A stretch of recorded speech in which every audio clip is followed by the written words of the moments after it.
All right, so good morning, everyone, and thank you for giving me the opportunity to speak today. I'm going to be talking to you about a little piece of paper that you all should have signed when you join Master Networks, and it's called the Commitment to Culture.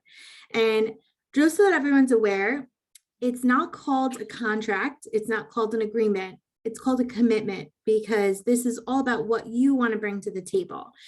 And being a member of Master Networks, there's a lot of great things that we have to offer, but there's a lot of things that you have to bring to have that kind of success.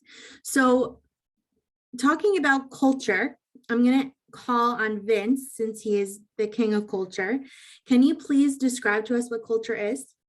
Okay. The simplest formulation of culture is that it is the sum total of every interaction that happens every day by everyone associated with an organization. So in that way, it's created by our actions. And it's both stable, because if you act the same way, it continues to be, and changeable, because if you change the way you act, you change the culture. So everyone has an impact on what a culture actually is. Oh, you're muted.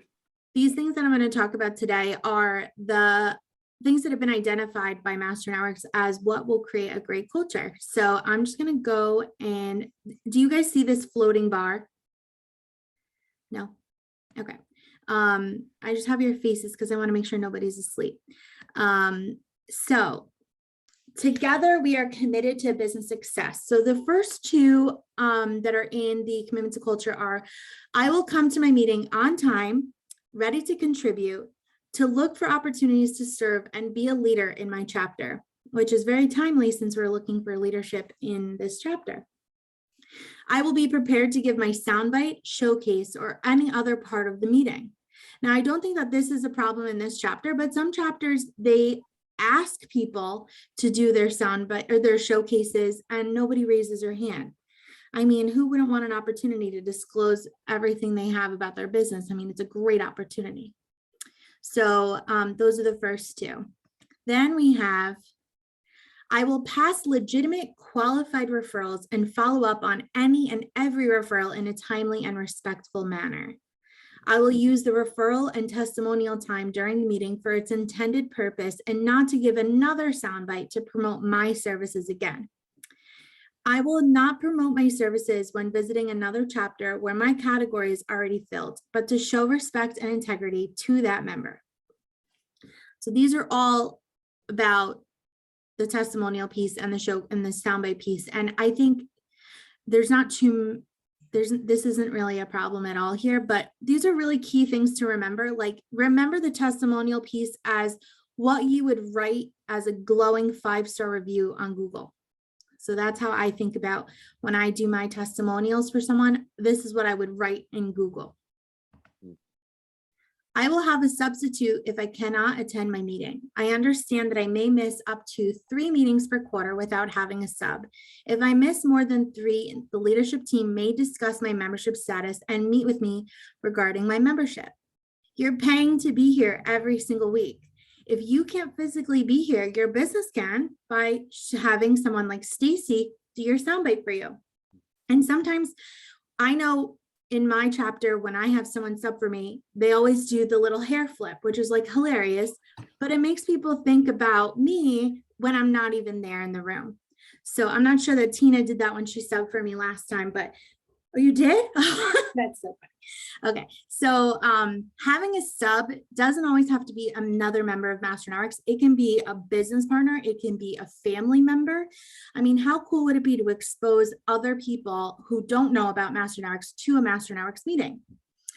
So definitely when you're considering a sub, think about somebody who will really promote your business in a way that is memorable when you're not there. And finally, the last thing I want to touch on the commitment to culture is I will invite guests to visit my chapter and other Master Networks chapters with openings available for their business. Now, so funny that Stephen Orphis is in the room, but we have one of our champions of the region here who has invited the most amount of people in the entire region. So it's not only about giving someone an opportunity to be a member of Master Networks, it's exposing them to your network and supporting your fellow Master Networks members by introducing them to someone that possibly could grow their business. They don't have to join, but having them in the room could be so integral for somebody else's business, and you may not even realize.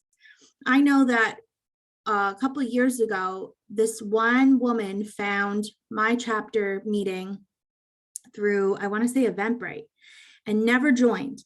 But I'm still in conversations with that person today, and we're great referral partners for each other. So you never know where your business is going to come from, and everyone should be reaching out to visitors because they may never come back, and that may be an awesome referral source for you. So inviting not only helps you, but it helps your other fellow chapter members, which we're all here to support. So being that next week is a visitor week, who do you know?